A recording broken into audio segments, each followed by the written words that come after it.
Então, esse nosso trabalho, né, desse domingo, da Sociedade Espírita, Sociedade de Estudos Espírita Francisco de Assis, né, que a gente faz em nome da sociedade, dando mais uma vez boa noite a quem eu não dei boa noite, a Márcia, a Inês, deixa eu ver quem é que está mais. E a todos, né, que estão aqui, como eu vou botar Primeiro eu vou começar com um vídeo. Provavelmente, ele no comecinho vai ficar meio preso, mas ele vem com uma legenda, porque eu quero ver se uns 20 minutinhos, uns 25 minutinhos, eu tiro para nós fazermos uma pequena dinâmica, tá? Uma pequena dinâmica, para a gente fazer essa dinâmica e conversarmos um pouco sobre isso. Eu vou colocar o vídeo, tá? Eu gostaria que vocês prestassem bem atenção, né? Me desculpem se alguém ficasse um pouquinho emocionado, né? Porque é um vídeo realmente que emociona, né? Ele é um pedacinho de um vídeo. Ele não é pequenininho, ele deve dar uns 6 minutinhos.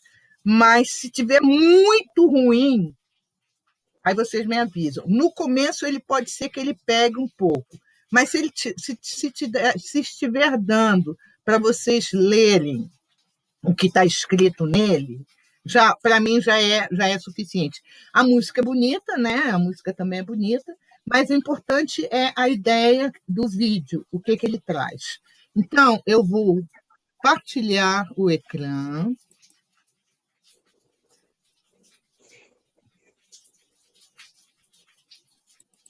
Opa.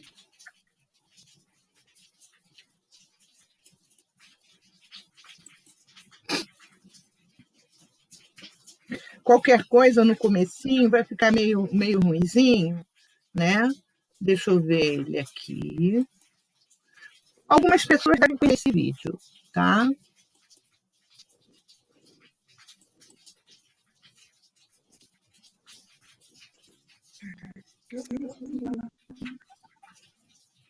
Quem tiver com o fone aberto, liga que de repente ajuda, tá bom?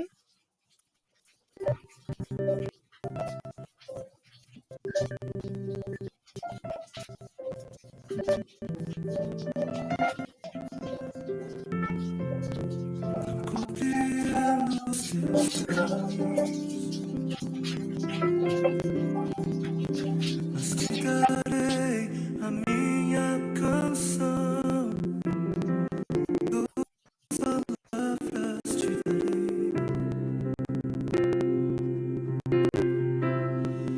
Me sustentas em minha dor, isso me leva mais perto de ti, mais perto dos teus caminhos, e ao redor de cada esquina, em cima de cada montanha, eu não procuro por coroas ou pelas águas das fontes. Desesperado eu te busco, frenético acredito que a visão da tua face é tudo que eu preciso. Eu te direi que vai valer a pena, vai valer a pena, vai valer a pena mesmo. Sim, vai valer a pena, vai valer a pena, vai valer a pena mesmo. Não compreendo os teus caminhos, mas te darei a minha canção,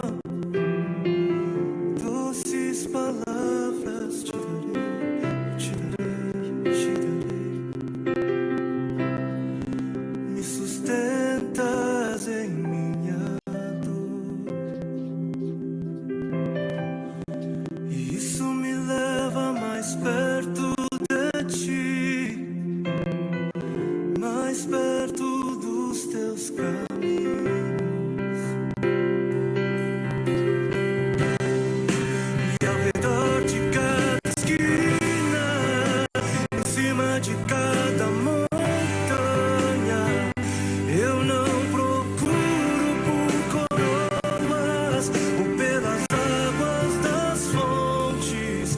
Desesperado eu te busco, frenético acredito que a visão da tua face é tudo que eu preciso. E te direi que vai valer a pena, vai valer a pena, vai valer a pena mesmo, eu sei. Que vai valer a pena, vai valer a pena, vai valer a pena, eu sei que vai, eu sei que vai. E o grande dia haverá de chegar, oh, quando eu e você nos encontraremos com Ele naquele dia. Oh, e eu e você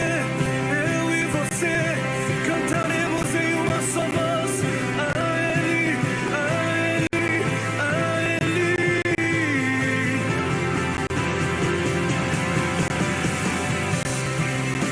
Senhor, valeu a pena,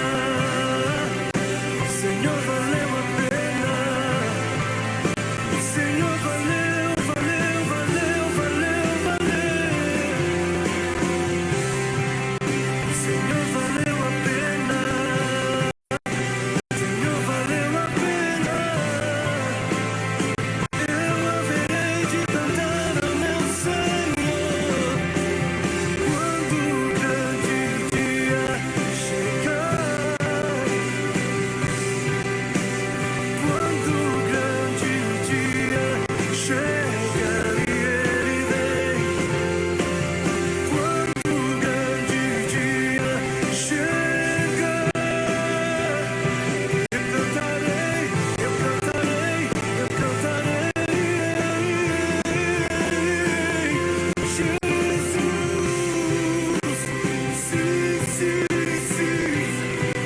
sim, sim, sim, Jesus, valeu, valeu, valeu, valeu, valeu, valeu, valeu.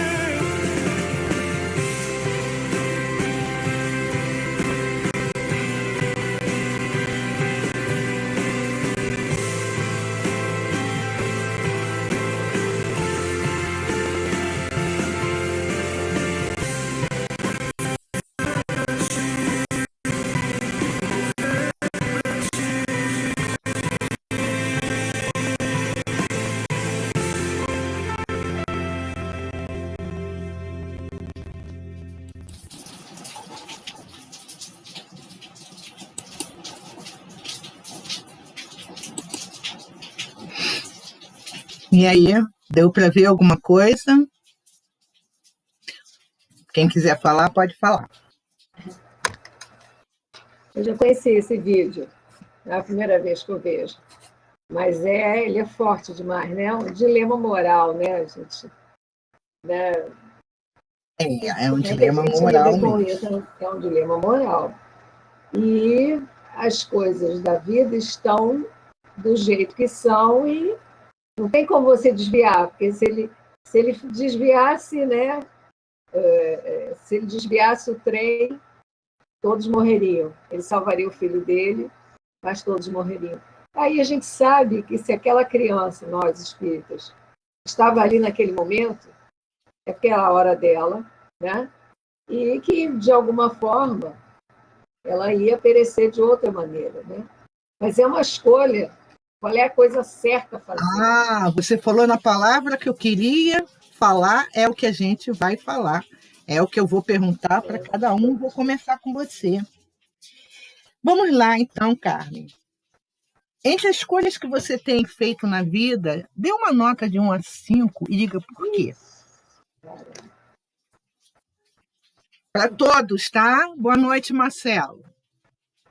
Para todos. Boa noite a De 1 a todos. 5. De 1 a 5 é porque você vai dar uma nota nas escolhas da sua vida até o dia de hoje.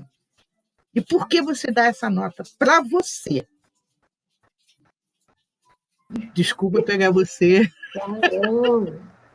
Devia ter sido a última, Quer né? Eu pensar? pegava de todo Eu mundo. passo para outra. Não, não, não. Eu fico com 5. Eu fico pela metade. Eu me dou 5.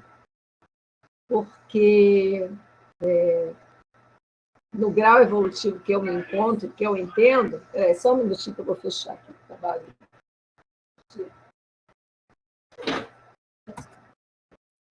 Eu ainda tenho questões de medo, de culpa, e aí eu não consigo, muitas vezes, lidar com algumas coisas que eu escolhi e que, de repente, hoje eu faria diferente. Não sei. Eu não sei. Eu quero me dar sim. Quero me dar sim. Porque ainda tem coisas de... Assim, na minha sombra, né, como fala a Joana, nas minhas sombras, eu ainda tenho questões ainda de difícil de lidar com a questão de medo, de culpa, de... Então, de 1 a 5, de 1 a 5. de 1 a 5? É de 1 a 5? Não, então, peraí. Então, eu me dou 3. 3. Eu pensei que era de 1 a 10. Não dou Não, de 1 5, a não. 5. 5 não, 3. Deus me livre. 3. Ótimo. Ótimo. Tudo bem. Mais alguma coisa a colocar? Não? Quem está na minha telinha, Jacira? De 1 a Fala, 5, minha amiga. Jacira. As Quanto e minhas por quê? escolhas? As minhas Até escolhas? hoje, das suas escolhas Até até hoje, hoje. nota 3. Tem algumas situações que ainda me incomodam e que, se eu tivesse já o conhecimento que eu tenho hoje, a escolha seria diferente. Tá? Mas ainda, para mim, eu dou nota 3.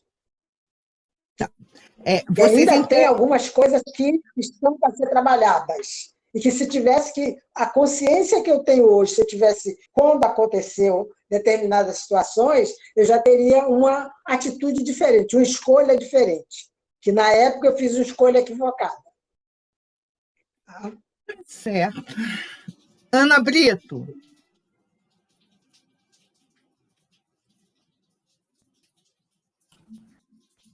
Estava aqui pensando, está me ouvindo?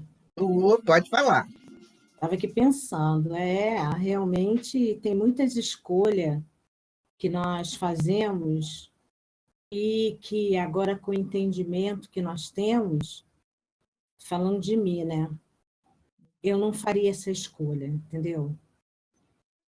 Então, eu dou dois para mim, tá? Mas é um aprendizado muito grande, né? Estou aprendendo. É que nem o pai, né? Ele não tinha ali, ele tinha que fazer a escolha, independente das pessoas, o tipo de pessoas que estavam dentro do trem, né? E é como a gente, e às vezes a gente tem que fazer algumas escolhas, independente, né? Muitas vezes, se aquela situação o que ela vai trazer para nós, né? Por isso que eu quis trazer, vamos dizer, esse vídeo, e eu estou fazendo esse jogo, né? Não é um jogo, apresentando com vocês a escolha, né? Até para que, lógico, ali, sabe, quando ali não tinha jeito, ele tinha que fazer uma escolha, é que nem a nossa vida. Nós precisamos fazer escolhas, não é verdade? Porque Desde que a gente acorda, né? A gente tem que fazer, ou fica na cama ou levanta. Levanta, isso aí. Às vezes dá vontade de ficar na cama, mas a gente vê que, por exemplo, hoje me deu vontade de ficar na cama, mas eu tinha que fazer o evangelho. Estava quase, eu falei, não, tem que levantar. E levantei. Fiz uma boa escolha, né?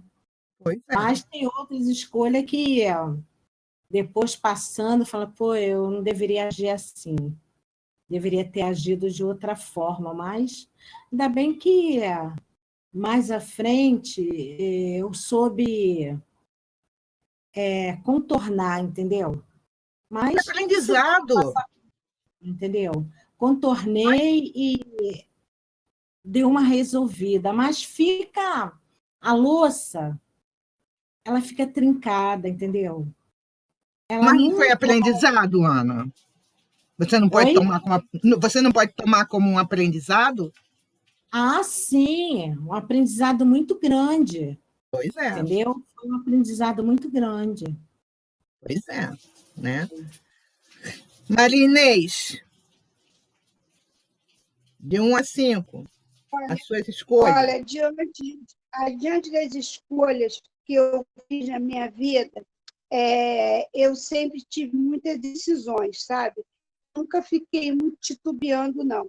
Mas, às vezes, eu acho que nós estamos em processo, né? Eu também vim de católico, depois, mais de 30 anos que eu já sou espírita. Mas eu sempre fui muito determinada, sabe, Rosângela? Então, eu acho que até mesmo nas nossas escolhas um pouco equivocadas, diante do trabalho que nós vamos fazer com as nossas virtudes, aquelas não muito virtuosas, né? Nós temos que desempenhar a cada dia. Eu acho que cada dia, quando a colega falou, eu usava muito essa frase quando as minhas meninas eram adolescentes. Eu falava assim, levanta, anda e corre. Aí, mãe, é assim mesmo. Vamos levantando, e o nosso trabalho sempre foi muito compartilhado. Eu acho que tive muitas ajudas, né? Ajuda assim, da minha família, do plano espiritual, né? Até quando os meus pais partiram, né? Mas nunca também me desesperei. Depois foram meu marido, depois foi cada um, que eu tomei conta de muitas pessoas. Então, eu acho que foi me dando um amadurecimento emocional, entendeu? E também eu tive sempre o apoio de terapia. Eu achava que quando eu estava andando já por um caminho, por exemplo, se eu tivesse de titubear em alguma uma situação que aquilo ficava, às vezes, remoendo, eu procurei, sim, eu fiz terapia durante um tempo, e eu não procurei a terapia indicada, mandaram você fazer, não. Eu fui por livre, espontânea vontade. Aí depois, quando o meu bem partiu, eu esperei uns meses, depois eu senti, minha filha falou, mãe, estou percebendo que você está um pouco amarga. Falei, minha filha, eu já procurei ajuda. Aí eu fiz um ano e pouco, aí também fui liberada da terapia. Então, eu dou nota 4, porque dentro das minhas escolhas, eu acho que até fui muito positivas. E eu ainda estou em processo de aprendizado. Então, eu me dou bastante, eu procuro fazer e procuro também ter mais aceitação. É isso. Certo. Marcelo, meu amigo, a você. Você conseguiu assistir o vídeo? Você conhecia esse vídeo? Boa noite. Eu estava um pouco preocupada que mexa a tela de fundo, e aí eu quase não consegui assistir. Olha! Então, eu vou ficar aí com nota 3,5. Tá bom. E teve uma época da minha vida, né, que eu me sentava no final da sala de aula, né? E eu era um aluno médio, sempre médio, né? E eu via que as pessoas que sentavam à frente tinham notas maiores, aproveitavam melhor a vida, e é isso que eu procuro fazer até hoje, né, na minha vida, né? Eu procuro sentar no meio, sentar na frente. Isso para mim significa o quê, né? Ter responsabilidade, né? Buscar os meus ideais. Eu ainda estou, né, no processo, no caminho igual todo mundo, né? Eu não tenho como voltar atrás, eu também não quero voltar atrás. Eu não me culpo pelas minhas escolhas, né? Eu acho que as escolhas que a gente faz na vida, né, elas são escolhas do momento, né? Ninguém está 100% certo, ninguém está 100% errado. Eu acho que, à medida que a gente estuda, né, a gente vai acertando cada vez mais, né? E é isso. 3,5. Tá ótimo. Érica está podendo ou ela está fazendo trabalho? Oi, boa noite. Estou podendo sim. Boa noite. Érica, diga, de 1 a 5. Qual a nota hoje, que dá para você? Hoje eu me dou nota 4. Me dou nota 4 porque eu escolho avaliar as minhas escolhas hoje. Porque tudo que eu olhar para trás já não vai ser eu, né? Vai ser uma Érica que foi morrendo ao longo do caminho. E assim, a que eu sou hoje é renascida fruto das minhas escolhas. Então, assim, eu mereço 4. Não é 5 porque a gente ainda tem que caminhar muito, né? Mas, assim, olhar para si e, de alguma maneira, né, se orgulhar da pessoa que você está se tornando é algo necessário para a gente pegar um impulso e caminhar mais para frente, né? Então, eu tenho certeza que eu sou uma pessoa melhor do que ontem. Então, por isso eu mereço 4. Muito bem. Tia Lu,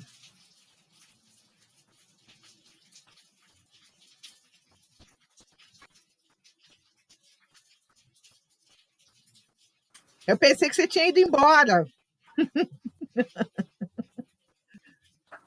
Tá sem som.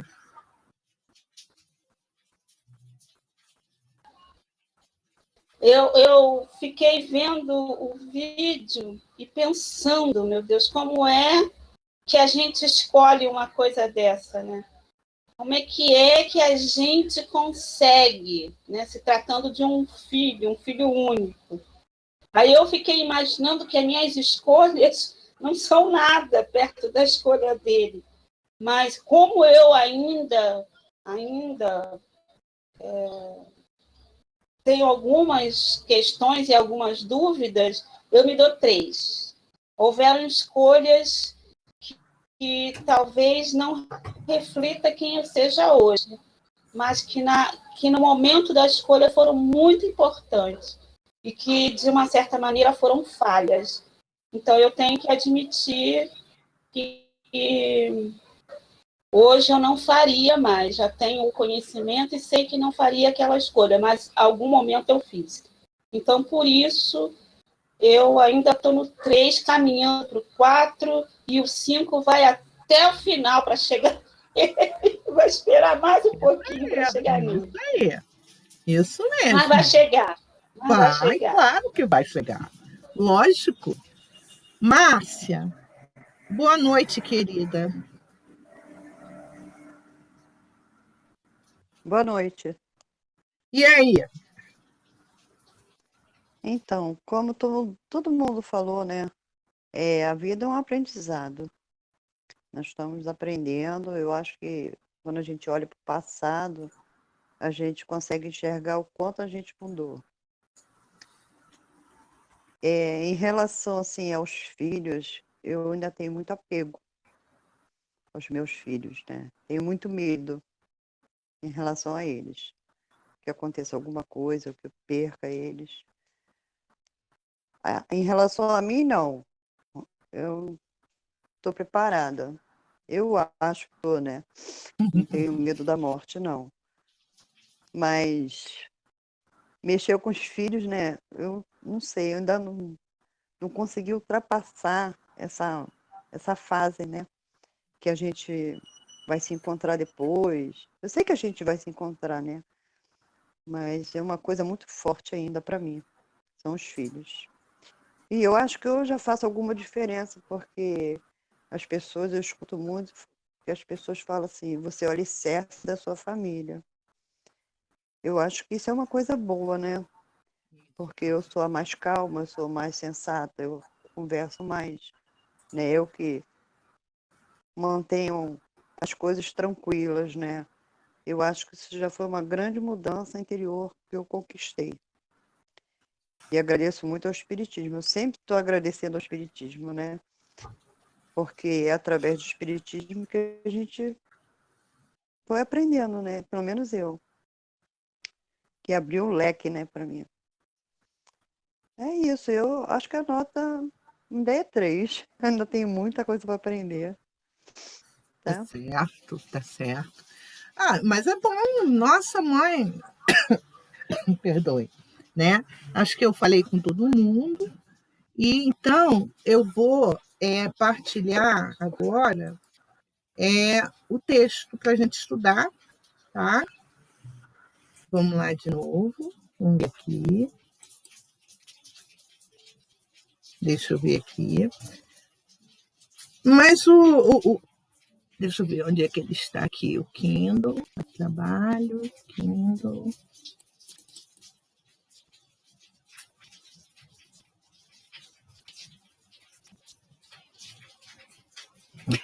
Nós estamos, só me corrijam, nós estamos nesse, deixa eu ver, deixa eu abrir aqui no meu, nesse medo imaginário ainda, né? Nós paramos no medo por estímulos, lemos alguma coisa do medo imaginário, mas acho que foi alguma coisa muito rápida. Seria bom a gente ver. Ou alguém pode. Jacira, você pode me corrigir? Você tem marcadinho aí? Que eu marquei aqui, ó. Eu não tenho, não. Eu achei que a gente ainda estava no início do medo. Quer dizer, medo por carência, a gente leu? Não sei. Eu não creio, não. Não tenho marcado, não, Rô. Não? Não. Então, aqui a gente vê, deixa eu ver aqui, medo nas doenças, acho que chegamos a falar. Medo nas doenças, porque pelo que eu vi aqui, nós íamos entrar no medo imaginário, né? Mas se vocês querendo, aí depende, a gente pode até voltar aqui, praticando a aceitação, aceite como é, nós já fomos, né? Nas relações, aceitação nas doenças, né? No emprego, aí entrou no medo. Tá. Vamos lá.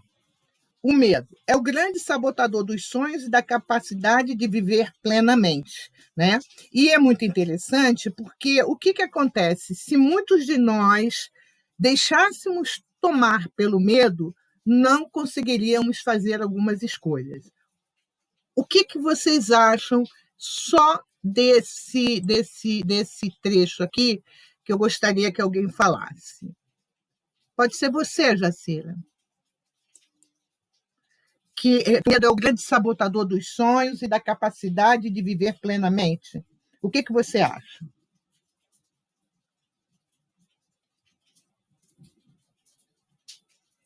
Está sem som. É um medo que eu acho que nos impede de viver. Tá? A gente fica paralisado. O medo realmente paralisa, né? Como nos diz Joana, o medo paralisa. Você tem que ter a preocupação, a consciência de que você tem que ser responsável, mas você não pode ter medo, porque se você tem medo, esse medo te leva a consequências mais sérias. Você não faz nada. É o que eu acho. A gente sente dificuldade, né? Aí diz... Isso. Ele diz assim, a frase acima é do escritor Max Lucado, autor do livro Sem Medo de Viver. Ele retrata a situação de um grande contingente de pessoas que comprometem o avanço de sua existência por se deixarem conduzir demasiadamente por essa emoção chamada medo. Chamada medo. Quantas vezes o medo pode ter te paralisado, Carmen? Hoje eu te peguei, Carmen. Hoje você me pegou para Cristo mesmo, hein? Algumas vezes. Algumas vezes. Porque o medo é o ego. É o orgulho, né? Algumas vezes, sim. Mas eu sempre procurei enfrentar. Mas a gente sabe que o medo, às vezes, é necessário, né? Sim, como instinto de proteção, conservação, a gente sabe que é importante o medo, né? É importante. Mas esse medo que, como ele fala aqui, demasiadamente, por essa emoção, demasiadamente, é o exagero, né? Exagero. Aí entra a questão do ego, eu penso assim, né?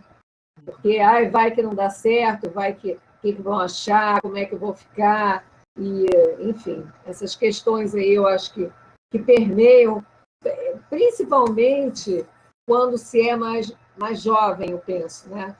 Que você tem muito essa questão de mostrar para o outro, de como vai ficar a sua imagem, como vai ficar a sua reputação, ou sei lá o que, algumas coisas assim.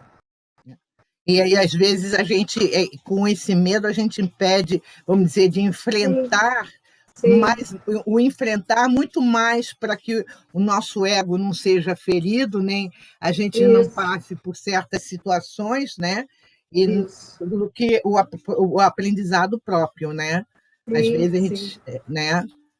Por exemplo, eu tenho uma companheira que, se eu fosse na onda dela, eu nunca vou falar na frente, eu nunca vou fazer oração, eu nunca vou fazer palestra. Ela não está aqui no grupo, por isso que eu estou falando. Ela não fazia, e ela faz palestra, muito bem. A gente é o trabalhar na gente. E essa coisa, quando eu me lembro que a primeira vez que eu fiz uma palestra no CEOI, nossa mãe, quando eu terminei, uma das minhas pernas estava dura, de tanto medo que eu fiquei. A Rose, a minha irmã, ela usava sempre um anel de prata. Eu me lembro que a primeira vez que ela fez, quando ela olhou o anel, né, que geralmente a prata escurece quando você está. Era um anel, ele estava pretinho no dedo dela. Olha só, o medo, alguns medos que nós temos. Por exemplo, eu não tenho medo de barata, eu tenho nojo de barata. Mas o meu irmão, quem mata barata na casa dele é a mulher dele. Ele tem pavor de barata. Ele paralisa-se. E eu fico com raiva porque não gosto de barata e barata voadora. E pior que a barata voadora, sempre voa para cima de você. Tem um monte de coisa. Quer dizer, então tem alguns medos que fazem parte, tem outros que. Eu tenho uma amiga que ela tem medo de gatos. Medo, pavor, ela não pode ver gato.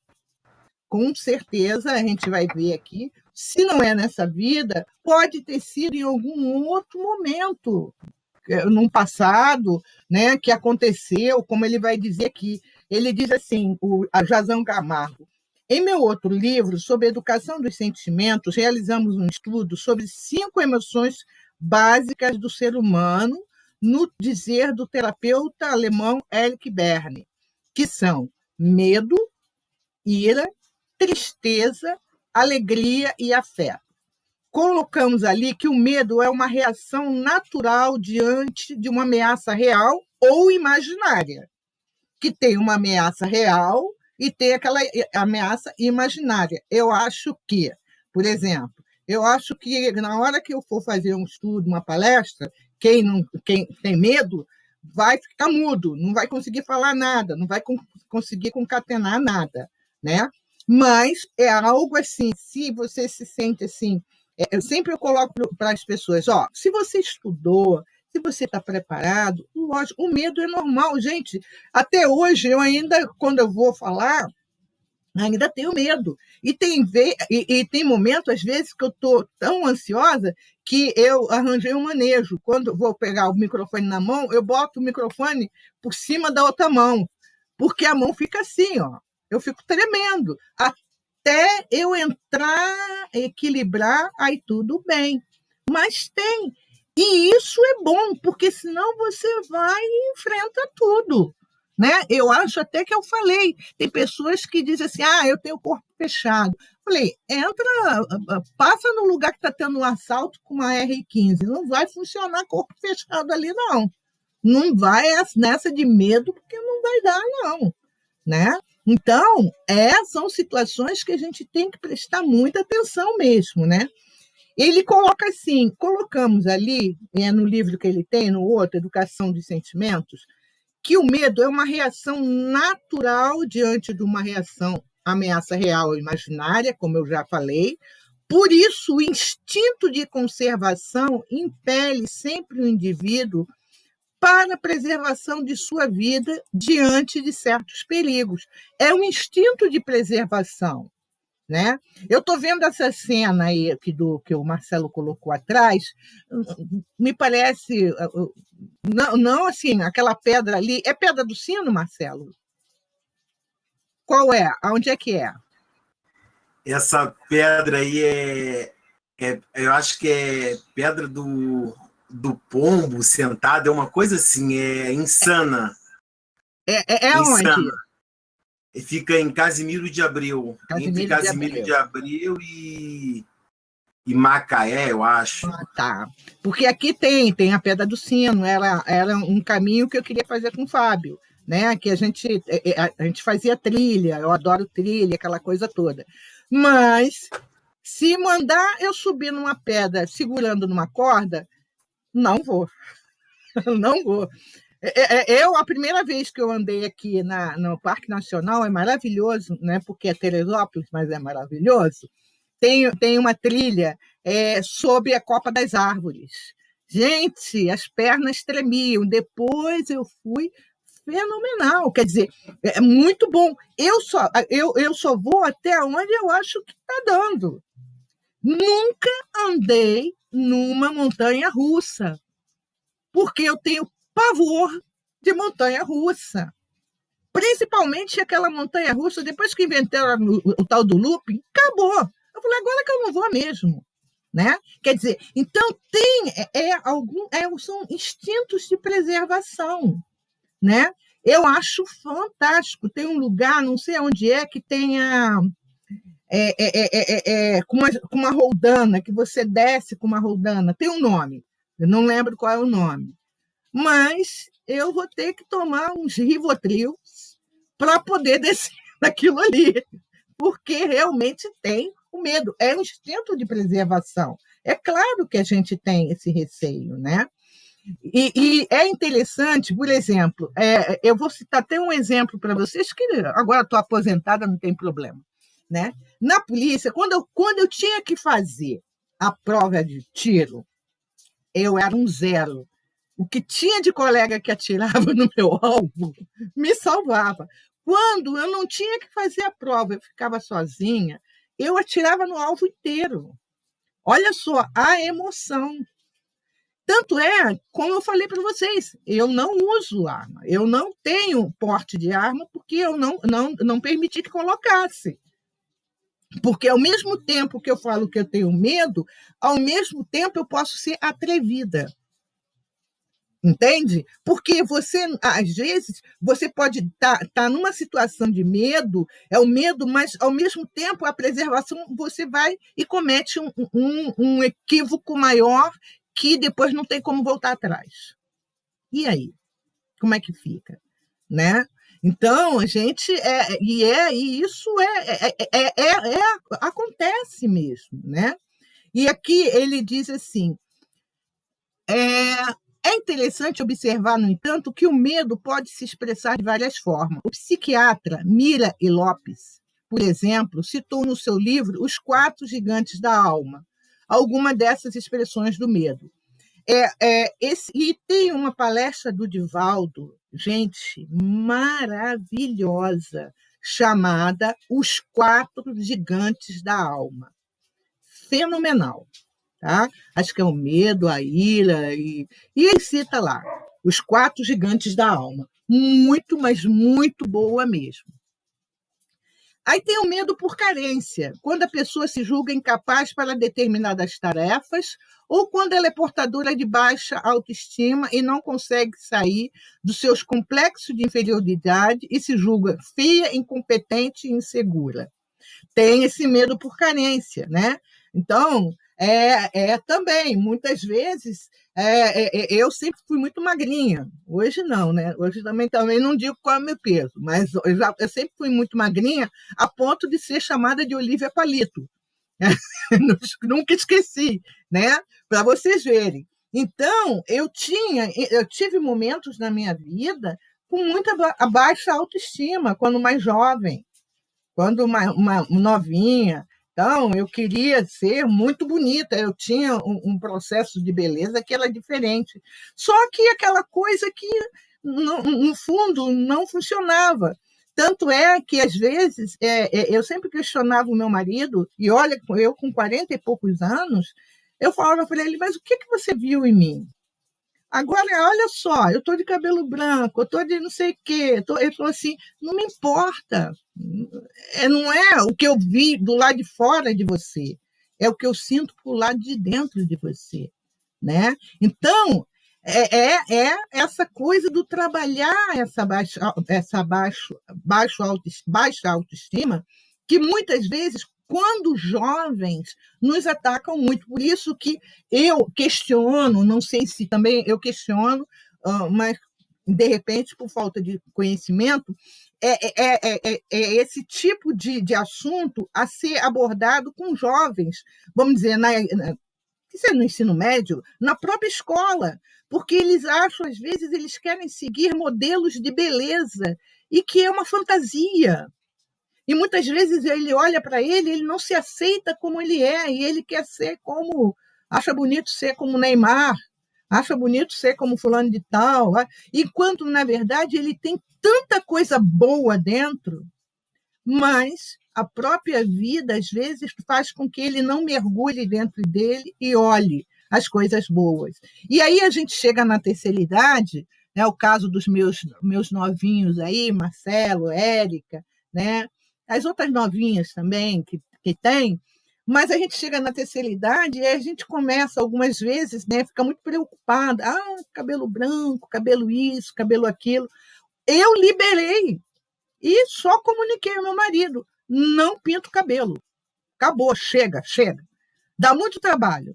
E eu gosto de cabelo curtinho, e quando o cabelo começa a bater no olho, eu vou cortando. Isso de 15 em 15 dias, de 20, se deixar.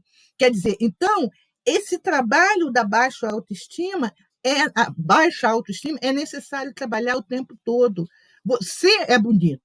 É olhar para o espelho e falar assim: nossa, você está bonito hoje. Sabe? Essa coisa da gente nos incentivarmos e nós trabalharmos essa insegurança dentro de nós. E é o que ele diz ali, né? Ele continua dizendo: muitos chegam a procurar terapeutas para resolver as suas angústias e acabar com os sofrimentos criados por elas mesmas. Eu me lembro que eu acho que eu cheguei a falar com vocês do Ivo Pitangui, ele dizendo que tinha mulheres maravilhosas que ia até ele para fazer plásticas, e tinha mulheres que elas faziam muitas plásticas e nunca estavam felizes. Porque até ele fala assim: eu nunca vou fazer plástica, eu não quero, eu quero as minhas rugas, que elas digam alguma coisa. Mas essa insatisfação de ser bonita, de ter, muitas vezes, é dentro delas. Você pode colocar, ela pode ficar maravilhosa, linda, perfeita, muitos de nós vamos encontrar sempre uma falha. Você faz um trabalho, apresenta um trabalho, está bacana o trabalho, mas algumas vezes nós somos tão exigentes conosco e isso traz muito sofrimento. Esse medo por estímulos, na sua cabeça, Marcelo, como é que trabalha isso?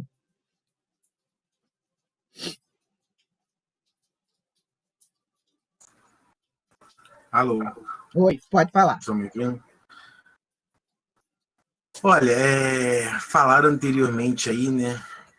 Acho que o texto também falou, né, que o medo é algo fisiológico, né? E eu concordo, né? O medo e a dor, né? Enquanto nós estivermos vivos, a gente sempre vai ter. Mas eu acho que o que diferencia, né, o medroso, né, do corajoso é a forma de lidar com o medo, né? A forma de lidar com o problema, né? O corajoso, ele também tem medo, mas ele não deixa de agir. Por exemplo, a Érica às vezes acha que eu sou suicida, porque eu adoro fazer trilha, eu adoro ir para a Pedra da Gávea, eu pareço um macaco, concordo. Eu paro na Dutra para subir no abacateiro. Eu não deixo de alimentar minha criança, né? A Érica foi para essa trilha aí comigo, foi um dia típico. Foi eu, a Érica, 2 primos, eu não gosto de dirigir de noite, fomos à noite, sem saber para onde a gente ia dormir. Fomos dormir, eu, a Érica, mais meus 2 primos, no mesmo quarto, tinha cama para todo mundo roncando, eu dormi mal pra caramba. A Érica tem um medo danado, mas ela não deixou de ir. A todo momento, eu procurei passar segurança para ela. E eu falei para ela: eu estou do seu lado, eu estou do seu lado. E ela foi. foi, e ela conseguiu chegar. Eu nunca tinha ido nessa trilha, né? Então, eu ouvi algum tempo atrás o seguinte, né? Quer chegar mais rápido, vá sozinho. Quer ir mais longe, vá acompanhado. Essa frase é maravilhosa. Então, sabe, eu procurei, né, mesmo diante do desconhecido, né, eu procurei passar segurança para ela acreditou em mim e nós chegamos, né? Eu acho que a gente tem que ter um pouquinho mais de coragem, né? Porque o medo realmente, se a gente deixar, ele sabota a gente. Sabota. E a gente, assim, eu ouço muito que a felicidade plena não é desse mundo, mas ela é possível. E aí depende de cada um de nós, né? Se esforçar, né, para conseguir, né? Então eu sempre procuro olhar para a minha vida, não, eu estou falando de mim, né? E me colocar num ponto, né? E a gente tem que trabalhar para chegar naquela meta. Claro que às vezes, né? Às vezes a gente levanta. E faz parte. Faz parte, sim. Lutando. Eu não deixo o medo, não vou dizer que eu não tenha medo. Tenho medo, claro que eu tenho medo, né? Às vezes eu não sei nem do que eu tenho medo. Eu tô seguindo, tô lutando. É isso. E você falou uma coisa que eu vou até aproveitar, e a sua história, como você colocou, você disse assim, eu estava sempre procurando estar ao lado da Érica, como, né, dando aquele incentivo, dando. E aí eu me lembrei hoje que eu assisti uma palestra maravilhosa, que depois, quem quiser, eu encaminho essa palestra, do Mário Henrique. Que palestra linda! Ele contou uma história muito bacana, uma história de um índio Cherokee, né? O rito de passagem, em que o jovenzinho, para se tornar homem, né, considerar o homem da tribo, ele tinha um rito de passagem, que era o quê? Ele era levado à noite para o alto de uma montanha, alguma coisa assim parecida, né? Tinha as vestes vendadas e ele tinha que ficar sozinho ali, sentado no tronco, a noite toda. Não podia mexer, não podia se mexer, não podia tirar a venda, nada. E isso, se sentisse frio, o que fosse e tal, né? E só poderia tirar a venda ao amanhecer. E não podia contar, quando voltasse à tribo, como o rito de passagem se dera para os outros meninos. Isso fazia parte, né? E aí, quando amanhece o dia, ele, quando tira a venda, o pai dele está ao lado dele. Olha só, que bacana. Quer dizer, em escala menor, né? Em escala menor, o Marcelo traz uma história em que ele estava ao lado da Érica, né? Dando apoio. Agora, vamos botar isso numa escala maior, que Deus está ao nosso lado. Às vezes, a gente pode estar até com os olhos vendados ou não, mas Deus está ao nosso lado e nos dando, e nos incentivando, e nos encorajando, e falando, vai dar certo. É a gente que, às vezes, coloca realmente faz aquelas escolhas, a história que, né, desde o começo que eu coloquei. É mais ou menos isso. Então, eu aproveitei essa dica do Marcelo, do que ele colocou em relação à Érica, para contar esse rito de passagem dos Cherokees, que é trabalhar exatamente o medo. A gente tem medo, né? Lógico, é um instinto de conservação, né? Porém, acima de nós tem um poder maior que está o tempo inteiro nos protegendo. Mais baixo, o nosso anjo guardião. Mais baixo, a mãe protege o filho, ou o filho protege a mãe, ou o marido protege a esposa, a amiga protege. E a gente quando a gente vai observando, nós não estamos sozinhos em momento algum. Em momento algum. Nós estamos sempre acompanhados pelos amigos espirituais, pelos amigos físicos, aqueles que nós temos, porque não importa a quantidade, importa a qualidade. Se eu posso ter 1.000 seguidores, 1.000 não sei o quê, mas se eu tenho 1 ou 2 amigos, nossa, eu estou rico. Se eu tenho eu estou rico. Porque eu não vou ter eu vou ter sempre mais de um. Porque se eu contar os desencarnados, são muitos, né? Vamos lá. Alguma dúvida até agora nesses medos que a gente falou, para a gente poder entrar no medo imaginário? Se alguém tem alguma dúvida, apresente-se, fale, o que vocês estão achando. Se não falar, eu escolho. Rosângela. Rosângela. Antônia. Desculpa, eu custei aqui a conseguir entrar, mas já faz tempo que eu estou aqui, mas demorei a entrar. Eu vi aqui. Entrei atrasada, mas estou aqui. Mas, olha só, porque, não tenho dúvida, não. Achei muito interessante as explicações de todos vocês, esse exemplo do nosso companheiro.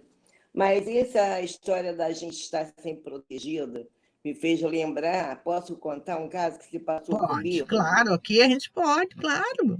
Então, em 1990, no dia 25 de abril, eu morava em Caraí, eu estava indo num mercado enorme lá chamado Macro, com meu marido, de manhã, fazer umas compras. Muito feliz e coisa e tal. Ele gostava um pouco de abusar da velocidade do Escort. O Escort tinha aquela abertura em cima e tal. E eu tinha um certo receio de correr. Quando chegou em determinada curva, tinha havido uma chuva muito forte na véspera e tinha descido muita areia da encosta no asfalto na Avenida Amaral Peixoto, aqui entre Niterói e Tribobó, era numa região ali. Era um bairro chamado Santa Bárbara. E aí o carro, naquela velocidade, deslizou. Olha que eu tinha medo de velocidade e eu estava com uma certa preocupação naquele dia, ainda falei assim, eu estou um pouco tensa, não sei porquê, vamos diminuir um pouco a velocidade? Meu bem, não tem perigo, não sei o quê. Aí fomos. Em certo momento, em certa curva, o carro perdeu o controle, o carro perdeu a direção e começou a ficar, escorregava assim para lá, ele não conseguia no volante, firme, eu ao lado, só tinha nós dois. E assim, para lá e para cá, deslizando no asfalto, e eu, ai, que medo, começou a rodar, o carro fez uma roda, rodopiou no asfalto, aí subiu, voou, começou a capotar, e fomos para a beira da estrada, e lá embaixo tinha um precipício, um troço grande, muito que eu não podia precisar o que teria, mas eu vi que nós íamos cair. Ali, né, eu falei, pronto, vou morrer. Aí olha o que acontece. Ele se segurou ao volante tentando controlar a máquina. E eu me soltei, porque tinha certeza que eu iria morrer naquele momento. Falei, pronto, vou morrer. Aí pensei, meus filhos, minha mãe, meu pai, meu Deus, que pena, tanta coisa que eu tinha para fazer. Aí, em vez de eu segurar, eu me soltei toda, não segurei, a janela estava aberta. E esqueci o nome daquele negócio lá em cima. Teto solar. O teto solar aberto. Um calor muito grande, abriu em Niterói. Aí eu me soltei e falei, pronto, vou morrer. Aí falei assim, em silêncio, mas dentro do meu coração, em pensamento. Mas eu fiquei numa tranquilidade, sabendo que não tinha mais jeito, eu ia desencarnar, e falei assim, em silêncio, no pensamento, no coração. Jesus, me acolhe. Quer dizer, quando eu chegasse lá, morta, desencarnada, que ele pudesse me acolher. Aí fiquei assim em silêncio, Jesus, Jesus. Aí eu via o carro capotando no despenhadeiro e eu via aqueles barulhos assim. Aí eu pensava assim, agora eu vou quebrar, agora vai dar uma pancada forte, eu vou quebrar minha cabeça. Agora vou quebrar meu pescoço, agora, a minha cabeça, agora. Aí ia rodando, aquele barulho. Eu não sentia nada, mas eu não estava dormindo, eu não estava desacordada. Eu vi tudo, assim, mas de olhos fechados. Aí eu dizia assim, Jesus. Aí falava assim, agora vai dar uma pancada forte, eu vou quebrar minha coluna, vai quebrar minha coluna, Jesus. Aí fui assim, aqueles poucos segundos, que eu não sei quando durou, porque era um negócio bem fundo lá para baixo, acho que 4 metros, alguma coisa funda. E eu sentia batendo tudo, mas eu não sentia dor nenhuma. E nem estava desacordada, mas estava de olhos fechados.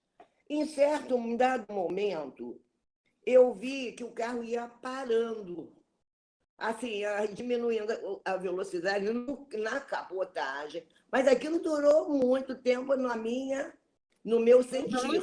Mas eu sei que durou pouco. Aí eu vi uma claridade, não era claridade espiritual, nenhuma luz espiritual, era a claridade do dia. Aí eu vi uma claridade. Aí eu disse, ai meu Deus, Jesus. Aí, em silêncio, com a boca fechada, mas eu estava numa tranquilidade, não sei de onde veio isso, sei, né? Com certeza que do amparo que recebi. Eu abri os olhos quando eu vi a claridade. E aí o movimento parou. Quando eu abri os olhos, eu estava deitada no chão, numa grama toda molhada por causa da chuva, que ainda estava chovendo. E o carro estava dando a última capotada. Aí ele estava assim, eu estava aqui, ele estava aqui, e ele estava fazendo assim, ó.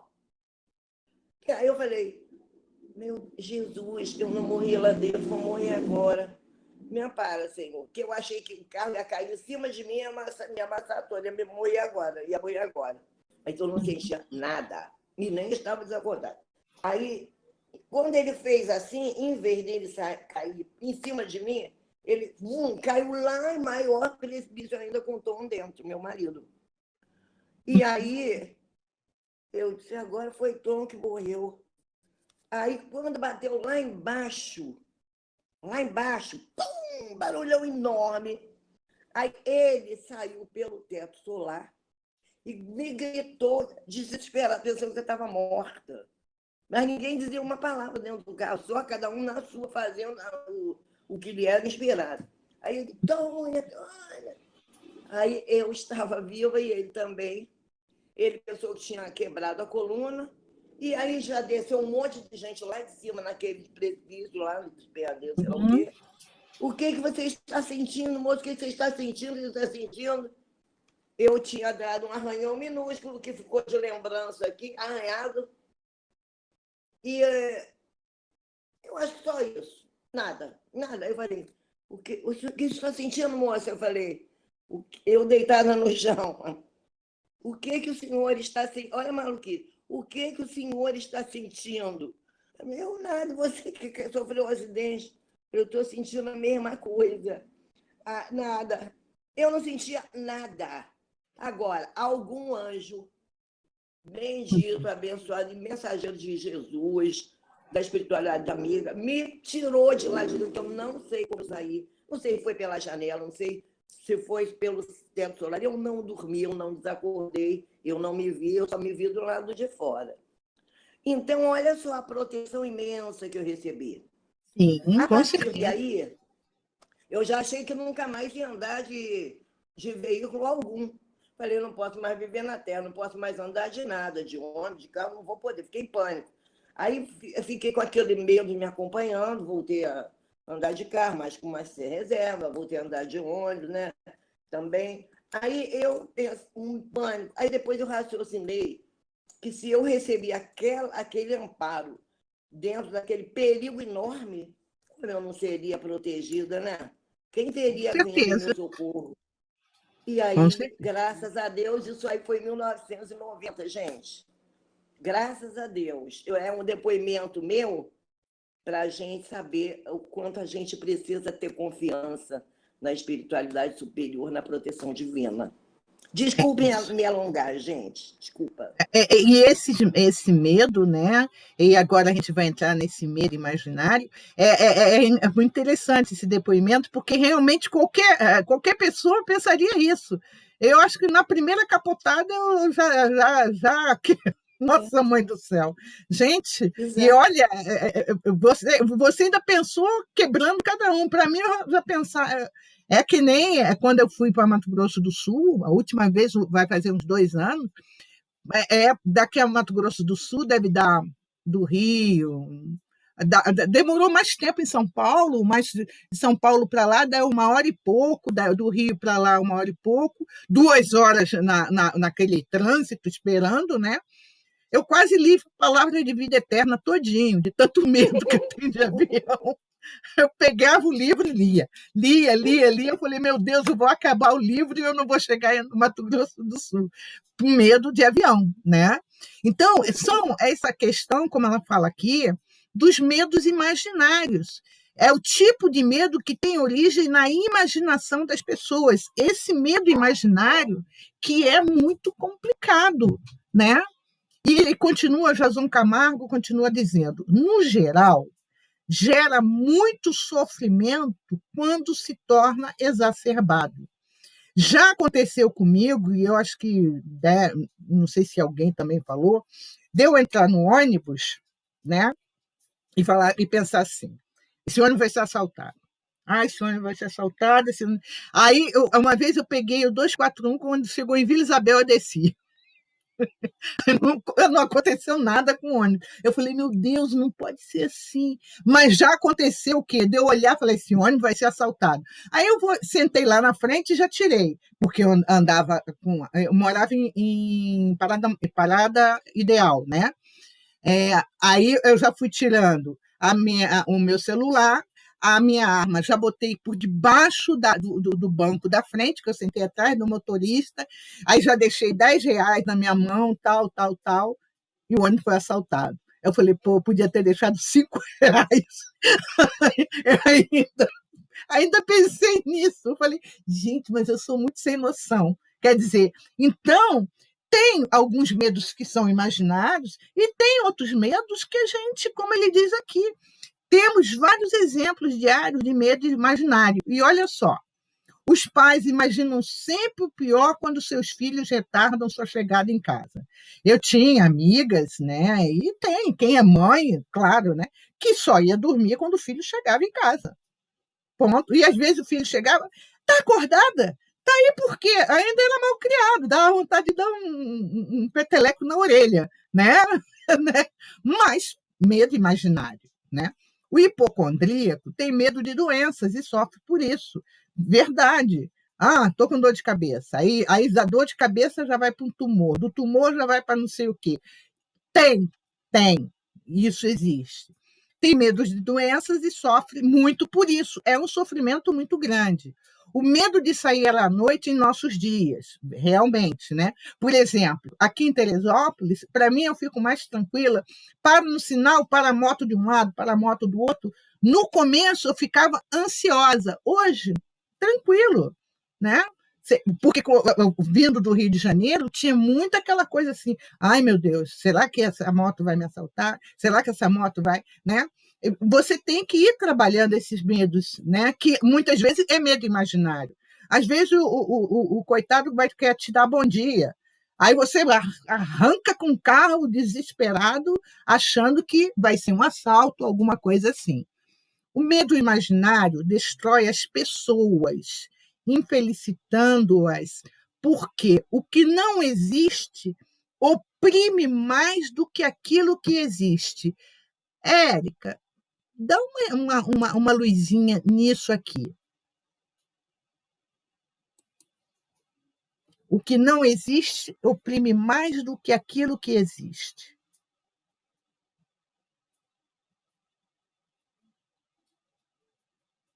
Tá aí, Érica?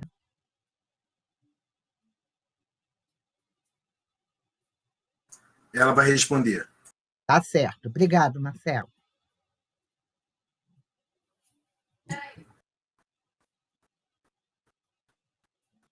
Marcelo, responde aí você. A Érica, a mãe dela, acabou de ligar para ela. Tá bom. Responde você, Marcelo. O que não existe oprime mais do que aquilo que existe. Desse medo imaginário, né? Olha, eu sou meio suspeito para falar, né, sobre medo imaginário, porque eu não vivo com medo, né? Eu acredito que as coisas acontecem, tá bom? Eu tenho uma colega que trabalha comigo que ela vive com medo. Ela sai de casa pensando no medo, pensando no pior. Ela já foi assaltada, uma mulher, bateram na cabeça dela. Então, assim, eu acredito que ela ainda né, precisa lidar com esse acontecimento, né? Mas, assim, eu não carrego medo dentro de mim. Não carrego, porque eu penso da seguinte maneira, né? Se eu for deixar o medo me dominar, né, eu não vou nem sair de casa. Não é isso? Porque eu não quero ser uma pessoa, sabe, medrosa, frustrada. Eu prefiro acreditar, né, para onde quer que eu vá, que vai dar tudo certo. Às vezes, já aconteceu comigo, de meu carro enguiçar, por exemplo, eu estava voltando de Ibitipoca, Lima Duarte, Minas Gerais. Meu carro tem GNV e tem gasolina. O meu carro deu problema na bomba de combustível e eu estava sem GNV. Onde ele deu problema? Na linha amarela. Sabe o que eu fiz? Eu dei graças a Deus. Porque na linha amarela eu seria rebocado, me levaram para o posto de gasolina, coloquei o GNV e eu vim embora. Agora, se eu for ficar pensando, poxa, meu carro vai dar problema, pô, vou ser assaltado, não sei o quê, pensamento, né, ruim atrai, pensamento positivo atrai. Então, eu prefiro sempre carregar bons pensamentos, né, nutrir bons pensamentos, e se o pior acontecer, é livramento, tem que acontecer. O meu pneu furou, o meu carro parou, isso já aconteceu algumas vezes, é livramento, a gente não sabe o que vai acontecer lá na frente. Agora, viver com medo, carregar medo, não é a minha. Não é a minha. Então, porque você falou uma coisa interessante e importante, né? O pensamento, ele é matéria. Então, eu vou atrás. Sim, Às vezes pode nem ser, né, Marcelo? Mas, por exemplo, como você falou assim, linha amarela, tá, tudo bem. Mas já aconteceu muitas vezes, eu me lembro que eu trabalhava no aeroporto, caí dentro da Vila João. Caramba!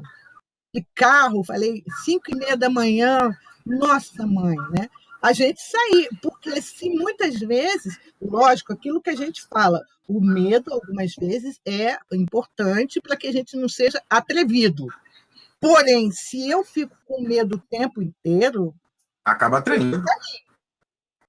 Eu não acaba caminho. traindo. Né? Eu já passei por uma situação. Rosângela. Quem pode falar, pode falar. Pode falar, Marcelo, depois eu falo. Depois ela fala. Então, eu passei por uma situação quando eu era adolescente. Eu estava dentro de um banco e eu era office boy. Naquela época não faziam, né, tanta propaganda, né, da desgraça, né, das coisas ruins como hoje, né? E a gente ama desgraça, né? Ama desgraça, meu Deus do céu. E aí, a primeira coisa que me veio na cabeça, quando o banco foi assaltado, o Unibanco na Praça Seca, foi me jogar pela vidraça, porque eu tinha visto, em algum momento da minha vida, que tinha acontecido um assalto e alguém tinha feito isso. Mas eu, na hora, eu peguei, eu raciocinei e eu voltei atrás. Eu estou vivo. Eu estou vivo, né? A nossa amiga, acho que a Antônia, né, acabou de narrar, né, um episódio, né, de um acidente de carro. Eu fiquei lembrando muito uma história que eu já ouvi umas 2 vezes do Gigante Deitado, né, Jerônimo Mendonça, que ele adoeceu e aí uma outra pessoa foi substituí-lo numa palestra, né? E ele sofreu um acidente de carro. essa pessoa substituta, né? E a primeira coisa que ele fez, né, quando viu que não tinha morrido, né, ele abriu o porta-mala dele, abriu o evangelho e tinha uma mensagem, né? Se fosse gente do bem, tinha morrido. Se fosse gente do bem. Cara, é isso. É verdade. Gente, a gente tá aqui para isso. Contar mais um episódio muito engraçado, né? De medo, né? Eu recentemente, não sei se eu já contei, eu fui pescar com os meus 2 irmãos. A Érica foi, mas depois ela até andou um pouquinho de caiaque comigo. Eu me afastei dos meus 2 irmãos, eu fui para um lugar distante deles e eu vi uma barbatana, 2 barbatanas. Aí eu, já era. Pensei assim rápido, mas aí eu me afastei assim um pouquinho, olhei bem, eram golfinhos. Aí eu fiquei, Jesus, que coisa maravilhosa, que coisa bela. Né? Se eu deixasse, né, o medo me dominar, eu não ia poder apreciar aquele presente de Deus ali. Né? De repente eu podia cair do caiaque, sei lá, podia acontecer até um acidente mesmo. Né? Porque eu tinha deixado o medo me dominar. Perdão, vai lá. Lúcia. A gente não pode esquecer, isso é muito característico, que o medo imaginário está ligado diretamente com o emocional. E quando ele coloca aqui que o que não existe oprime mais do que aquilo que existe, é porque a gente dá muito mais valor àquilo que a gente não vê, mas sente. Então, eu acho que tem que ter um limiar aí entre saber a sua segurança e saber aquilo que você não tem poder de se fazer, de se ajudar. Né? Eu acho que eu não estou encontrando a palavra, mas eu acho que é isso, porque como está diretamente ligado ao emocional, a gente tende a crescer mais aquilo que a gente não vê. Mas a gente sente, eu estou dizendo por experiência própria, tá? Porque quando a gente tem medo do imaginário, medo daquilo que a gente não está vendo, mas a gente está sentindo, gente. E isso está diretamente, sim, ligado ao emocional. É claro que dentro disso merece uma atenção maior de um psicólogo, de um psiquiatra, de ajuda de um amigo, como você mesmo falou, mas eu acho que existem casos e casos. Eu, Lúcia, gostaria, por exemplo, de ter essa coragem do Marcelo. Eu procuro por essa coragem diariamente, mas eu ainda não tenho essa coragem. Eu tenho que admitir que eu ainda tenho alguns receios. E esses receios eu não tenho mais dúvida que estão ligados ao emocional. Por vários motivos, talvez por coisas que tenham me acontecido em vidas passadas, talvez por coisas que tenham me acontecido na infância de hoje, na infância dessa encarnação, mas que neste momento me falem ter, sim, esse medo imaginário em que eu luto, que é uma luta constante, é uma luta diária para que eu vença ele. E eu venço como? Estudando, aceitando os conselhos dos amigos, estando com uma psicóloga, e como você mesmo disse, Rô, procurando, de uma certa maneira, mudar a minha linha de pensamento. Então, é uma divisão tênue entre a coragem, a vontade e o que se está vivendo. Eu tô me colocando de experiência própria. Eu passei por um período melhor, não tenho dúvida disso, de que eu já estou conseguindo me equilibrar, estou conseguindo, pelo menos, fazer com que eu possa ouvir o meu coração. Toda vez que eu sinto alguma instabilidade, a primeira coisa que eu tenho feito comigo mesmo é: Lúcia, ouve o seu coração. O seu coração está te dizendo que você não tem isso. O seu coração está te dizendo que você não precisa ter esse medo. É esse exercício que eu tenho feito diariamente comigo. Mas eu acho que essa essa divisão, esse limiar, é preciso ter muito cuidado na hora da gente perceber ele. Então, o que eu tenho para dizer que o que não existe oprime muito mais do que aquilo que existe, porque quando existe, por exemplo, eu vejo um bicho que eu tenho medo, o bicho está ali. Eu vou sair de perto dele, não sei o que vai acontecer com ele, por exemplo, barata, né? Vamos botar aí. Eu não sei o que vai acontecer dele, eu saio simplesmente perto dele, mas o imaginário não tem como sair perto. Ele está aqui, ele está aqui. Acompanha, né, Lu? Exatamente. Então, assim, eu vou continuar me focando para ter a certeza de que é a minha imaginação que está me fazendo ter essa insegurança, mas eu me permito a vivê-la, me permito a percebê-la para que eu possa me desvencilhar dela. Neste momento, é isso que eu estou fazendo comigo mesmo. É isso. E, Marcelo, parabéns. Eu vou chegar a Marcelo algum dia. Érica, que você quer falar, Érica? Eu quero, Rosângela. Fala. Assim, eu acho que essa fala da tia Lu é bastante importante, porque até para relativizar essa ideia de medo e coragem. Porque depende de que perspectiva a gente está olhando. Porque tem coisas, assim, externamente, que a gente lida muito bem. E tem outras que a gente não lida tão bem assim, mas que a gente coloca de lado, a gente se esquiva, mas a gente não enfrenta internamente. Então, assim, do ponto de vista emocional, o que vai significar coragem? Será que a gente sempre enfrentar as situações externas, ou muitas das vezes com medo, a gente está lidando ali com os nossos fantasmas internos, e para isso requer coragem. Uma pessoa, para fazer terapia, ela precisa ser muito corajosa, porque é um autoencontro, né, com os seus fantasmas. É você se predispor a tirar um tempo do seu dia, da sua semana, para você ter esse encontro com o teu lado mais sombrio. Então, é um encontro marcado com medo. E para se fazer isso, é preciso muito coragem. Então, eu acho que assim, as situações externas, elas não são indicativas nem sempre de que você seja uma pessoa corajosa. Porque, às vezes, uma pessoa que salta, né, de trilhos de trem, que sobe, né, em cima de ônibus, às vezes ela é muito mais inconsequente e muito menos corajosa em termos de olhar para as próprias emoções e perceber o que essa emoção, essa atitude, que às vezes é uma atitude irresponsável, o que ela está dizendo das suas necessidades de autoafirmação, das suas carências. Então, assim,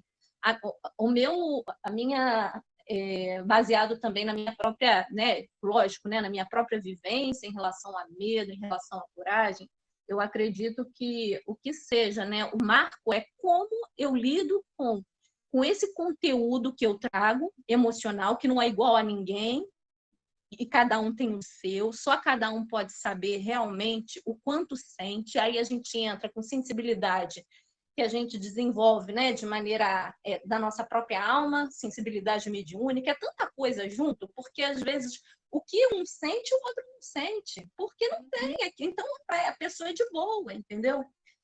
Então, eu acho que cada caso é um caso, cada um vai trazer realmente, como a tia Lu falou, né, vai trazer os seus conteúdos emocionais, vivenciais ao longo da existência, e é um tipo de enfrentamento que cada um vai precisar fazer, claro, como você disse, sempre com ajuda de Deus, né, em primeiro lugar, a gente não está sozinho, a gente quer lembrar isso, né, do nosso anjo guardião, né, e das pessoas que estão ao nosso redor. Mas eu acredito que essa vitória, né, essa conquista, ela é feita, é a porta estreita de cada um. Só passa você mesmo. Você com as suas questões. Porque muitas das vezes, para o outro, né, o Marcelo... Aí eu até pensei, né? Eu falei, caramba, se eu for narrado a minha perspectiva, é outra história. Porque assim, não que não fosse importante, com certeza, a presença dele ali. Só que o que acontece? Às vezes você está vivenciando uma situação paralela, que o teu medo é tão maior que aquela situação mesmo te cause medo, mas que você está achando melhor ficar ali. Então, assim, no fundo, esse enfrentamento se dá no seu interior. E, assim, é dentro de você. Então, às vezes, o medo que a gente vê de subir um lugar, ou tem gente que anda de avião, ou seja lá o que for, é uma projeção, muitas das vezes, de um medo interno, que muitas das vezes não tem nome, né? A Marcela É mesmo falou, verdade. às vezes eu não sei nem do que eu tenho medo, né? Ele diz, né? Outras pessoas já dizem, às vezes eu tenho medo de barata, ou tenho medo de um outro bicho, né? Que aí já entram os medos irracionais. E, assim, às vezes é isso mesmo. E o que a Tia Lu falou do mecanismo que ela está usando, achei bem interessante, só para compartilhar. Eu participei há um tempo atrás de um seminário de um médium lá do Leon Denis, né, que é um centro espírita aqui do Rio, que ele é psicólogo, né? Sérgio Breves, o nome dele. E ele fez um seminário. Já ouviu, Rosângela? Já. Muito bom o trabalho dele. Assim, ele fez um trabalho como psicólogo e como médium, né? Lá do Leon Denis, dizendo como a gente deveria lidar com as nossas emoções básicas. E aí ele trouxe a questão do medo também. Ele trouxe como é que se originou o medo. É muito interessante. Não vou falar porque senão vai tomar muito tempo aqui, mas muito legal. E aí ele chega na como a gente lidar com os medos irracionais. E aí uma coisa que ele trouxe bem bacana é que hoje, a gente, no estado evolutivo que a gente está, como criatura humana, o que tem de mais novo no nosso cérebro é o neocórtex, né? É a parte mais nova que a gente tem no nosso cérebro. E é a parte que permite que a gente raciocine, racionalize. Então, nesse momento existencial, o nosso grande desafio é conseguir ativar essa razão para questionar as emoções que estão lá no nosso cérebro antigo, que é chamado cérebro reptiliano, né, dos répteis, né, quando a gente era animal ainda, e ver se tem lógica aquilo. Claro que isso ainda é muito forçado, não é natural. É tipo assim, a barata está aqui. Ah, eu tenho pavor de barata. E assim, é um negócio que tem gente que pula, salta de um lado para o outro, né? Porque dá um pavor. Aí ele diz para a gente fazer o seguinte, ok, estou sentindo isso, né? Tia Lu falou, eu estou me permitindo sentir as coisas, é isso mesmo, estou sentindo isso. Mas aí você colocar a razão, dizer assim, mas faz sentido essa barata desse tamanho, ela tem como me fazer algum mal? Ela vai me morder? Ou eu com meu pé posso esmagá-lo? Por exemplo. E aí ele diz isso, eu sei que na hora que você está sentindo um medo tenebroso, é complicado demais. Mas acontece. Vou dar um exemplo aqui rapidinho, que é, eu estava aqui em casa um dia sozinha, e aí a gente mora num apartamento, né? E aí tem aquela parte no banheiro da circulação de ar. Gente, a casa, assim, sabe, o tempo tinha virado, aquela coisa toda, estava meio sombrio. E aí eu fui ao banheiro, sozinha em casa.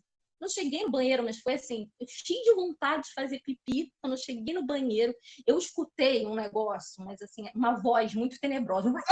Um negócio assim. Gente, eu paralisei no... Assim, eu ia fazer xixi, eu paralisei. Eu falei, meu Deus do céu, o que é isso?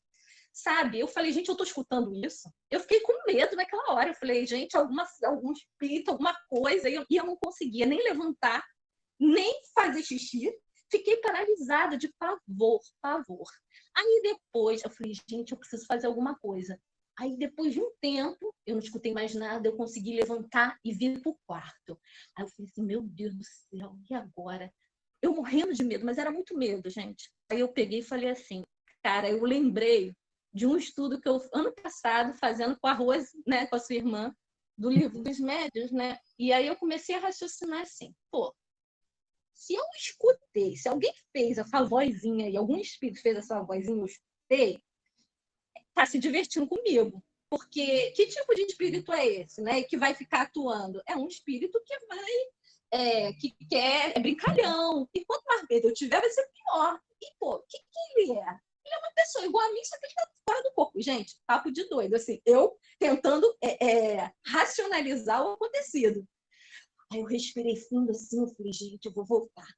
Aí, quando eu fiz esse raciocínio, eu fui lá, me encorajei e fui no banheiro. Quando eu cheguei no banheiro, gente, eu acho que era o meu vizinho, muito doido, que estava falando lá o negócio, mas eu fiz aquilo, ufa, tipo, ai, graças a Deus, nem acredito. Não é nada do que eu estava pensando, mas eu fantasiei várias coisas. Mas, de qualquer maneira, fica a questão de, e se fosse? É um medo imaginário, né? Por isso que ele fala que oprime mais do que aquilo que existe, né? Exato. Paralisa, né? E aí depois você para e fala assim, caramba, meu Deus, né? Quer dizer, e olha só que você botou uma coisa interessante. Você ficou com medo, mas aí você fala assim, mas será que é um espírito? Mas se for um espírito, é um espírito brincalhão. Por isso que eu tenho a mania de brincar assim. Eu falei assim, gente, o espírito às vezes tem medinho. Tem. Se eu falar para vocês assim, olha, gente, eu quero convidar vocês para virem a Teresópolis para a gente fazer um passeio no Carlinda. Como é que é o nome, Antônia? Carlinda. O nome do. Tá sem som. Tá sem som.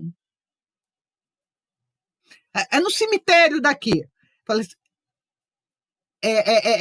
tá sem som, Antônia. É o cemitério, à meia-noite. Eu quero saber. Vão comigo? Passear? Vão? Ah, que bom. Carmen, você está convocada. Ó, eu não gosto nem de passear. E é o que você colocou, né, Érica? É verdade. Né? Quer dizer, então aí a gente. É isso que você colocou mesmo, né? Pô, aconteceria mesmo, já aconteceu.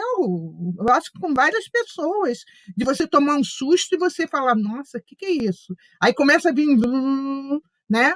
E vir um monte de pensamento na cabeça da gente, e a gente depois começa a rir sozinha, né? E como eu moro sozinha, eu olho para um lado e para o outro e falo assim, ainda bem que eu não tenho visita.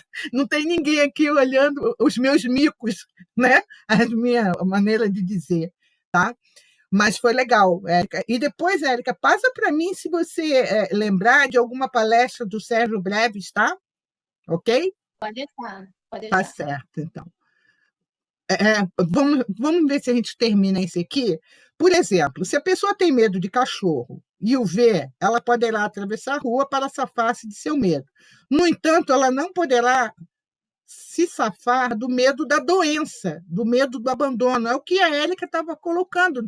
E o que a tia Lu colocou também, aquelas coisas que a gente não pode pegar, né? Vamos dizer, o medo da doença, o medo do abandono, o medo de perder emprego e tantos outros medos que a sua imaginação possa criar. O medo, portanto, apesar de se encontrar inserido no instinto de conservação, poderá causar uma série de sofrimentos para o indivíduo.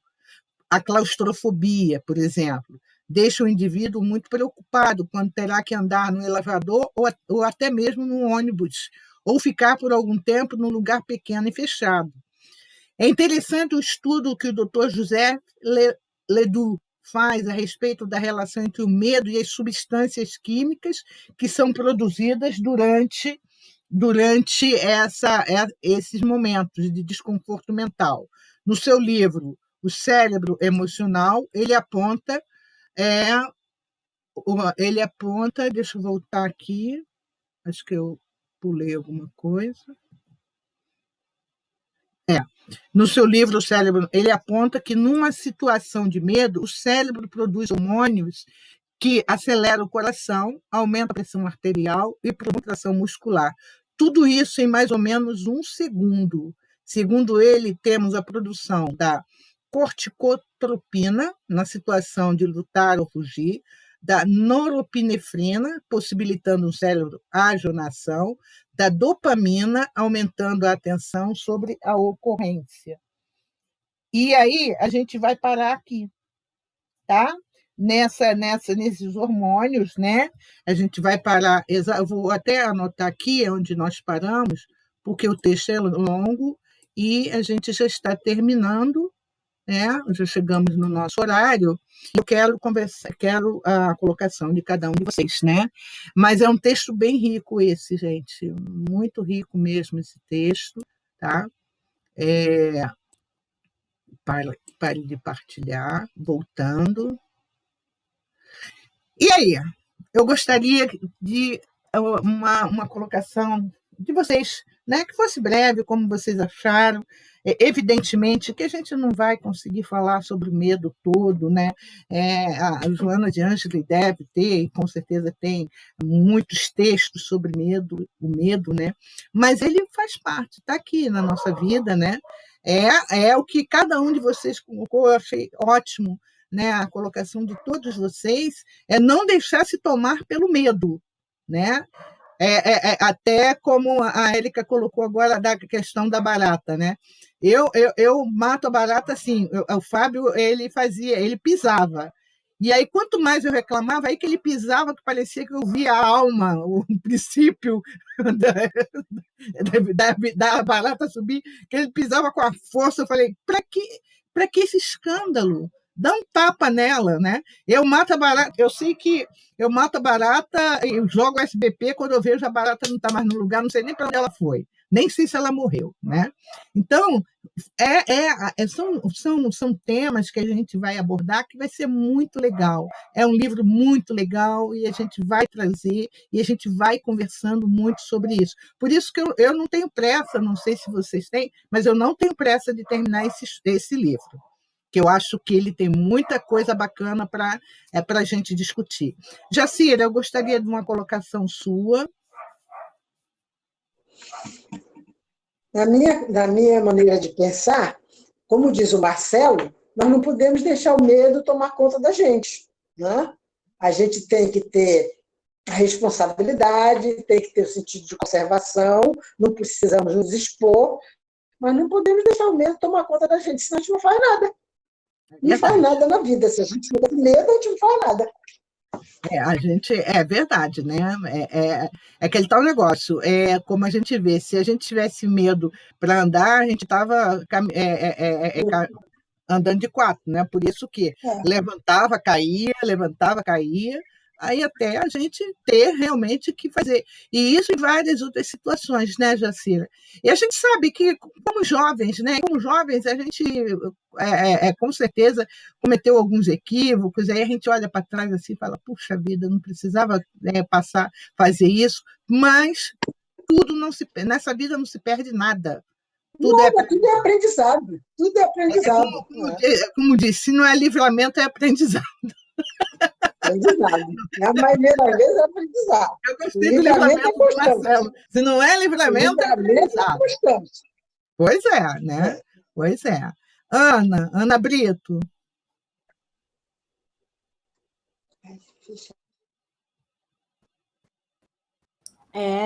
Pega que é seu, né? Não é isso que você fala. Bateu, doeu, leva para casa que é seu. É a amiga que sempre fala isso, né? A Tânia. E é isso. Realmente, eu tenho medos também. Eu acho que todos nós temos, né, de alguma coisa. Eu estou trabalhando isso, né, para superá-los. Mas tem alguma coisa que eu já superei, mas tem outras que ainda estou trabalhando. Faz parte, né? Faz parte mesmo. Marinês. Olha, eu gostei muito do estudo, achei muito enriquecedor. Eu acho que nós todos temos ainda medos, né? Mas medos é preciso vencê-los, né? Com essa confiança que nós temos que ter. Confiança em nós mesmos, que tudo depende da gente, né? Então, seja do irracional, seja do racional, como a colega falou, né? Seja de barata, você vai vencendo. Eu também tinha medo, mas eu fui vencendo, né? Cada dia um passinho, né? Aí, de subir naquelas escadas, quando eu ia, parecia até que eu era ceguinha, de mãozinha assim, mas fui vencendo também. Naquelas escadas que me tremia lá na Praça da Bandeira, horrível. A minha filha falava, eu falei, eu vi todo mundo andando normal e eu andando assim, igual. Aí eu fui primeira vez, segunda, terceira, dava um frio na barriga.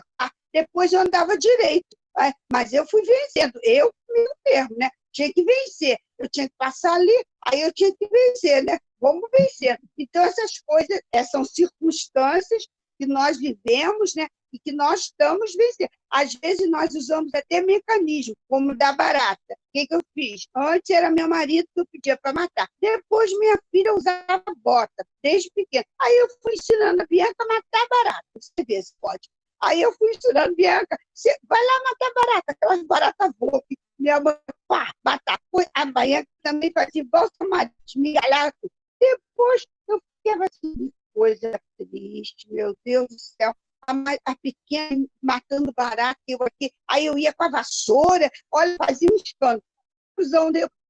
A Bianca que me ensinou. Falou que esse vídeo, entendeu? Cada um escolhe né? Uma coisa e eu fui superando. É isso, foi excelente. Com certeza. Eu acho que eu estou. Tá. Carmen, uma colocação sua, Carmen. São coisas boas a gente está mexendo no nosso porão, né? São coisas guardadas aí. É importante a gente se deparar com essas emoções aí que às vezes ficam lá esquecidas, né? Então a gente começa a dar uma mexida aí na lagoa, naquela parte de baixo, que eu acho legal. O texto maravilhoso, é muito bom. Estou adorando. Muito bom mesmo, né? Lu. É um assunto muito forte, né? De pura reflexão. E eu tirei muitos ensinamentos aí de cada depoimento desse, que eu tenho certeza que só vai me fazer bem. Muito bom, um estudo excelente, um texto maravilhoso. Eu acho que ele pega lá dentro da gente, puxa assim, ó, e nos traz à tona. Muito bom, excelente. Obrigada. E um vídeo que mexeu dentro. Nossa, mãe. Eu já vi, eu sempre assisto, eu olho, paro, eu falo, meu Deus, que situação, gente. Que situação, pelo amor. Pelo amor. Que situação mesmo, né? Você mexer naquela alavanca. Nossa, aí você volta para você, né? Eu não sei se a Antônia não deve ter visto o vídeo, mas eu mando para ela depois. Marcelo, a sua colocação, por favor. Eu fiquei me lembrando de um episódio que aconteceu comigo e com a Érica. Nós estávamos de carro, indo para uma palestra no Leão Denis e tomar um açaí também em Marechal, né? E um carro saiu de uma rua sem dar seta e ele parou na minha frente. E aí a Érica pegou e me perguntou, né? E agora? Eu disse, Érica, a decisão é dele. Então tem muito a ver com o finalzinho, né, do estudo, né? Nós tínhamos que tomar uma decisão, né? A única coisa que a gente não pode fazer é ficar parado. Então hoje eu fico pensando assim, hoje eu estou aqui porque eu estou nessa situação. Eu posso voltar atrás, às vezes, eu posso ir para frente, mas eu não devo ficar parado. Tem a ver com o finalzinho do estudo. E eu deixei uma música, não sei, veio na minha cabeça, eu deixei uma música, o que é, no grupo, com a letra do Gonzaguinha. É maravilhosa, maravilhosa. Ela é perfeita, adorei. Muito boa mesmo, né? Érica. Muito, muito, muito bom, né, o nosso estudo. Só agradecer e trazer uma contribuição que Joana fala muito, né, que para todas as nossas encrenquinhas, né, amor-terapia. Né? O amor, o contrário do medo, né, segundo ela, não é coragem, é o amor.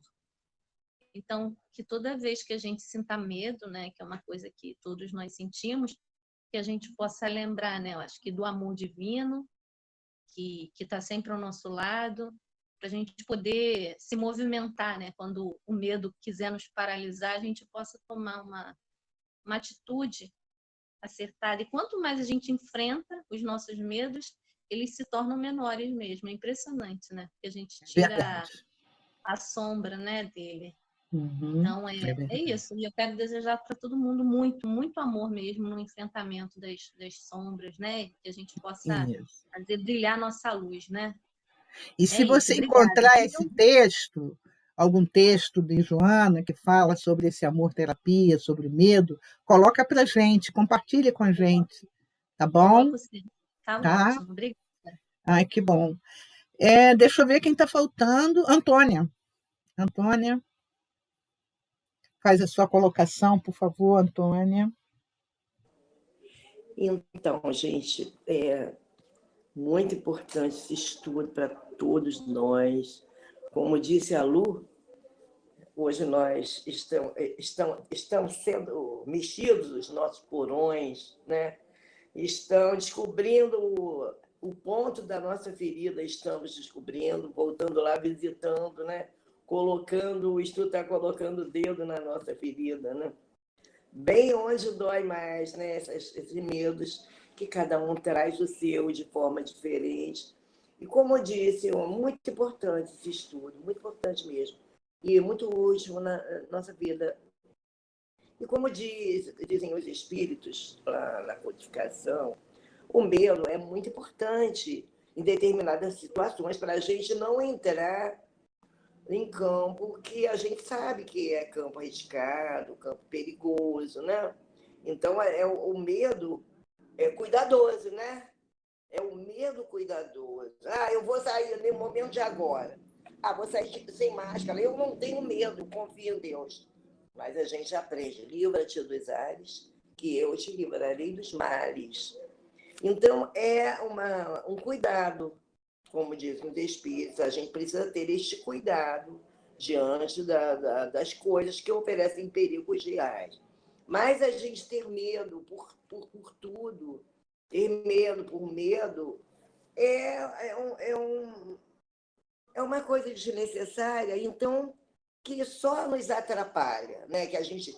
eu sou medroso e pronto, eu tenho medo e acabou. Ninguém vai fazer mudar isso. Não, é bom que a gente tente mudar. Deve haver alguma forma, né? Alguma situação que gerou esse medo em nós, esses receios tão grandes. Então, é preciso que a gente trabalhe isso e aprenda como trabalhar isso. Ou, como já disseram muitos companheiros aí, com a ajuda de um psicólogo, ou com a ajuda dos livros que nos orientam, da leitura saudável, dos livros espíritas que Joana de Ângeles tem tanta competência. Tem um livro tem livros que são da série psicológica. Então, hoje ela trabalha o tempo inteiro as situações emocionais. Vamos buscar esse socorro para nós mesmos. Muito bom isso. Márcia, eu quero que você você termine com uma prece para nós, por favor. O estudo foi muito bom mesmo. Fala mais alto, só um pouquinho. Deixa eu aumentar aqui o meu volume. O estudo foi muito bom. A gente sempre aprende muito. Eu sou muito parecida com o Marcelo, sim, em relação a medo. Eu adoro sair sozinha, gosto de falar com outras pessoas desconhecidas. Eu não tenho esse medo, sim. Eu tenho um grande medo que é de animais, principalmente de cachorro, de cavalo. Eu tenho muito aqui onde eu moro, jacaré, tem no meu terreno. Então, tudo que tem dente, eu tenho medo. Eu moro num sítio, né? Então você tem medo de gente, hein? Nossa, de banguela você não tem medo, mas então você tem medo da gente. Todo mundo aqui tem dente?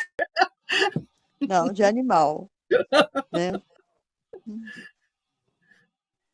Porque cavalo já correu atrás de mim, vaca já correu atrás de mim, porco já correu atrás de mim. Quer dizer, eu fico com muito medo. Tenho muito medo mesmo. Ai, Márcia, mas o jacaré é pior. Pelo amor de Deus. Jacaré, já apareceu 2 aqui debaixo da minha janela. Meu Deus! Gente. Ainda bem que pegaram e levaram.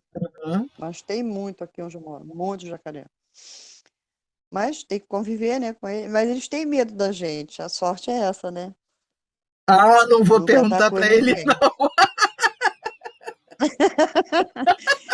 Não, quando ele vê a gente, ele sai correndo, entra na água. Minha sorte, né? Tá certo. Mas medo de gente eu não tenho, não. Eu até gosto de falar com pessoas que eu não conheço, puxar assunto, conversar na rua, adoro observar. É como se fosse um turismo para mim, né? Porque eu fico muito dentro de casa. Então, quando eu saio, para mim é uma festa, né? E para finalizar, né? Fazendo a nossa oração, agradecendo sempre a Deus, nosso Pai maior, por mais essa oportunidade que tivemos, desse encontro, dos ensinamentos. Agradecer a Jesus, que Ele possa abençoar a todos nós aqui na Terra, nos fortalecendo, né? Diante das dificuldades,